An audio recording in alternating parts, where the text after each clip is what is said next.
Dear students, in the last video we talked about periodic properties of different elements. In that we have seen periodic table. Then we talked about the very first property, that is atomic radius. Here you can see different types. I talked about it. That is three types are there: covalent radius, van der Waals radius and crystal radius. Okay. Now in this today's video we are going to talk about the variation of atomic radius with atomic number. Now what is atomic number? You are knowing that what is atomic number? Atomic number is nothing but the number of protons or number of electrons present in the element. Okay, so that is the atomic number. Now atomic number, when we say, we are talking about each and according to that atomic number the elements are arranged in the periodic table, so their atomic radius are affected whether they are in period or whether they are in group. The how that variation occurs, let's see. Actually the atomic radius depends upon two factors.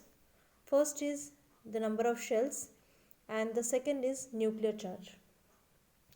Number of shells जब हम बात करते हैं तो number of shells क्या होता है?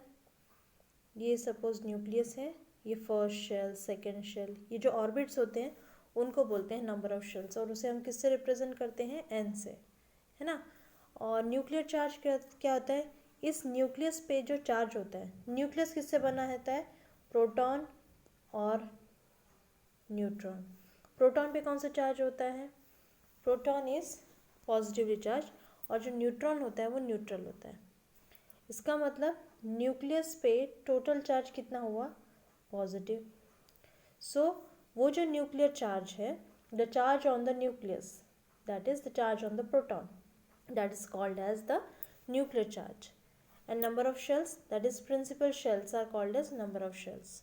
तो इन दोनों important factors पे atomic radius depend है. जो atomic radius atomic number यानी कि elements के various properties को affect करता है. तो वो variation कैसा होता है? Let's see. तो पहले हम ग्रुप में देखेंगे. ग्रुप में क्या होता है? रेडियस जो है atomic radius, it increases in a group as the atomic number increases. मतलब जैसे जैसे एटॉमिक नंबर बढ़ता है एटॉमिक रेडियस भी इंक्रीज होते जाता है. So that means they both are increasing. Now why this is happening? It is due to the increase in nuclear charge. There occurs a contraction in the shell. Both these factors are contrary to each other.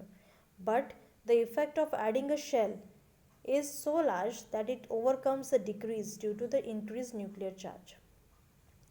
So, in the atomic radius increases in a group from top to bottom. जब हम group की बात करते हैं तो group हम vertically देखते हैं. That means from top to bottom क्या इफेक्ट होता है.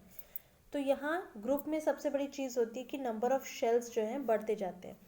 अगर नंबर ऑफ शेल्स बढ़ रहे हैं तो नेचुरली न्यूक्लियस से आउटर में शेल का डिस्टेंस बढ़ेगा. जितना ये डिस्टेंस बढ़ेगा उतना एटॉमिक रेडियस भी बढ़ेगा, है ना. तो एटॉमिक रेडियस जो है ग्रुप में बढ़ते जाता है. ओके, यहाँ न्यूक्लियर चार्ज भी होता है.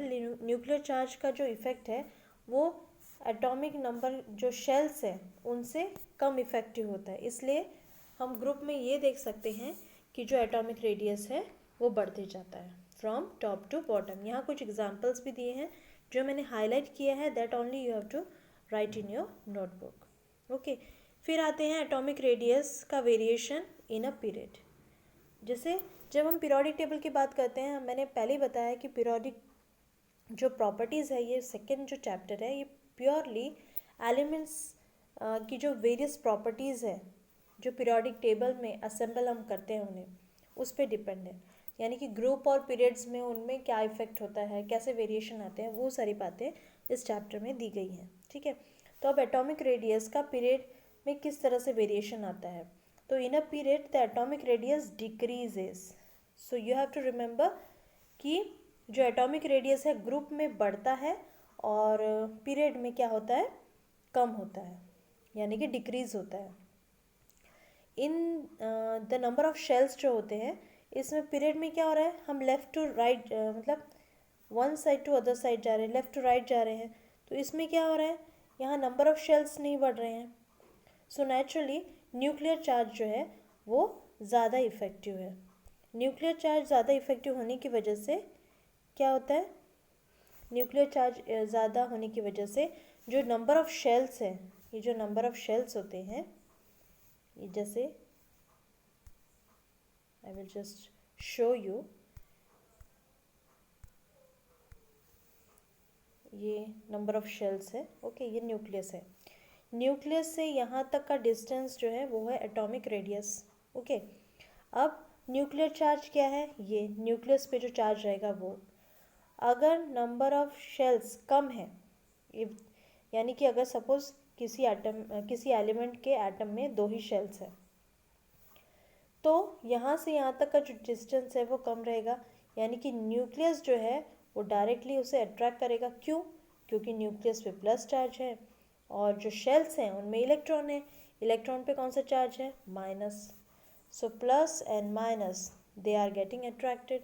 तो ये जो प्रोटॉन का जो इफेक्ट है, यानी कि न्यूक्लियस का जो इफेक्ट है वो ज़्यादा रहता है when we are going from left to right, क्योंकि यहाँ जो शेल्स है वो बढ़ते नहीं हैं, शेल्स कांस्टेंट रह रहे हैं, तो शेल्स का totally attraction towards the nucleus होगा। सो नेचुरली उसका जो आकार है वो कॉन्ट्रैक्ट होगा। So that's why what happens here, in a period the atomic radius goes on decreasing, okay, as the atomic number increases. अब यहाँ जो शेल्स है, रीज़न देखो यहाँ दिया ही हुआ है कि shells are attracted more and more strongly towards the nucleus and hence the atomic radius decreases in period as the atomic number increases. मतलब एटॉमिक नंबर तो बढ़ेगा लेकिन एटॉमिक रेडियस क्या होगा, डिक्रीज होगा। इन कॉन्ट्रोवर्शियल टू इट, जो group है उसमें एटॉमिक रेडियस बढ़ेगा as per the atomic number. So यहाँ कुछ एग्जांपल्स दिए हैं that you have to put in your notebook. You have to exactly copy these examples, okay, that covalent radii of the elements, ये छोटे छोटे give reason में या 1 mark के क्वेश्चन में आते हैं। सो examples are also very important. फिर आते हैं हम नोबल गैसेस के एटॉमिक रेडिया पे। नोबल गैसेस मैंने आपको बताया था 18th ग्रुप जो होता है लास्ट वाला पीरियोडिक टेबल में। If you recap that periodic table, last वाला जो टॉप टू बॉटम अरेंजमेंट है, हीलियम से स्टार्ट होता है, वो सारे कहलाते हैं नोबल गैसेस। जो नोबल गैसेस हैं उनका इलेक्ट्रॉनिक कॉन्फ़िगरेशन कैसा रहता है, they have a stable electronic configuration. उस वजह से उनमें क्या है, ना तो गेन करने की टेंडेंसी है इलेक्ट्रॉन, ना तो लूज़ करने की। That means they are non reactive. इसी वजह से वो किसी भी रिएक्शन में पार्टिसिपेट नहीं करते हैं, वो बिल्कुल ही स्टेबल रहते हैं, ठीक है। उसी वजह से क्या होता है, वो किसी के साथ किसी भी तरह के बॉन्ड्स नहीं बनाते। Being bondless they exist as single atoms, okay, वो सिंगल एटम्स के फॉर्म में रहते हैं और उनमें वंडरवॉल फोर्सेस एक्ट करती हैं। जो एटॉमिक रेडिया होता है नोबल गैसेस का, उन पे सिर्फ वंडरवॉल रेडिया रहता है जो कंपैरेटिवली ज़्यादा लार्जर रहता है as compare to covalent radii. अगर आपको atomic radii of noble gases के बारे में शॉर्ट नोट्स आता है, write short note on atomic radii of noble gases, तो आपको इनमें ये 2-3 पॉइंट्स कवर करने हैं। कौन से? पहले कि नोबल गैसेस कौन से होते हैं, 18 ग्रुप के एलिमेंट्स को हम नोबल गैसेस कहते हैं, उनका इलेक्ट्रॉनिक कॉन्फ़िगरेशन कैसा रहता है, they have a stable electronic configuration. तीसरी चीज़, they don't have a tendency to lose और गेन इलेक्ट्रॉन। चौथी चीज़, उनमें किसी भी तरह के बॉन्ड्स नहीं फॉर्म होते हैं और उनमें कौन से फोर्सेस होते हैं, वंडरवॉल फोर्सेस। ये 3-4 पॉइंट्स आपको उसमें लिखने हैं and that will carry 2 marks for it, okay.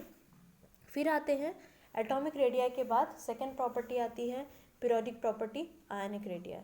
जैसे हम एटम बोलते हैं तो एटम में एक प्योर एटम रहता है ना, उसमें कोई भी चार्ज नहीं होता है, तो हम उसे एक न्यूट्रल एटम बोलते हैं। लेकिन अगर कोई एटम अपने इलेक्ट्रॉन लूज़ करता है या गेन करता है, that time the thing changes.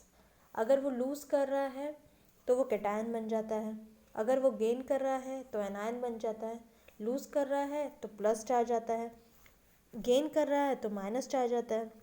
तो ये जो प्लस और माइनस चार्ज उस पर्टिकुलर एटम पे उन लॉस और गेन ऑफ इलेक्ट्रॉन की वजह से आते हैं तो हम उसे एटम नहीं बोलेंगे, हम उसे क्या बोलेंगे, आयन बोलेंगे। और उस आयन में न्यूक्लियस से लेके आउटरमोस्ट शेल तक का जो डिस्टेंस होता है उसको हम बोलते हैं आयनिक रेडिया। ओके, सो ये डेफिनेशन ऑलरेडी आपको यहाँ दी हुई है, that I have told you in the word. यहाँ देखो आपको कैटायन और एनायन भी दिख रहा है। सपोज यहाँ एक कैटायन है और एनायन है, तो ये रेडियस ऑफ कैटायन कौन सा होगा, न्यूक्लियस से लेके आउटरमोस्ट शेल तक का डिस्टेंस, यहाँ तक है ना। और एनायन में भी वही है, सेंटर से लेके आउटरमोस्ट शेल का डिस्टेंस। ओके, अब ये तो हो गया आयनिक रेडिया के बारे में। उसके बाद उसके वेरिएशन के बारे में कहा गया है कि वेरिएशन कैसा होगा। The same thing happens here कि एटॉमिक साइज इंक्रीजेस, जैसे एटॉमिक साइज बढ़ता है वैसे ही नेचुरली ग्रुप में जो केसेस आती है ग्रुप में कि हम टॉप टू बॉटम जब हम एनालाइज करते हैं तो एटॉमिक साइज कैसा होता है, बढ़ते जाता है, यानी कि नंबर ऑफ शेल्स बढ़ रहे हैं। नंबर ऑफ शेल्स बढ़ेंगे तो एटॉमिक रेडिया बढ़ेगा। अगर एटॉमिक रेडिया बढ़ रहा है तो आयनिक रेडिया भी अपने आप बढ़ता है। So from top to bottom ionic radii, what will happen here, ionic radii increases from top to bottom. So यहाँ एग्जाम्पल्स दिए हुए हैं टेबुलर फॉर्म में, वो आपको कॉपी डाउन करना है और उसके एक्सप्लेनेशन जो मैंने मार्क किए हैं that also you have to write. उसके बाद पीरियड में वही चीज़ है कि एटॉमिक साइज डिक्रीज हो रहा है पीरियड में फ्रॉम लेफ्ट टू राइट, तो आयनिक रेडियस भी डिक्रीज होता है। जो इफेक्ट एटॉमिक रेडिया पे होता है वही चीज़ आयनिक रेडिया पे भी होता है, यानी कि आयनिक साइज या एटॉमिक साइज इनके जो वेरिएशंस हैं वो सेम होते हैं। सिर्फ फ़र्क कितना होता है कि आयंस जब हम बोलते हैं तो प्लस और माइनस चार्ज रहता है, और हम एटम बोलते हैं तो they are neutral, they don't have any charges. तो यहाँ भी एग्जाम्पल दिया है, that also you go through.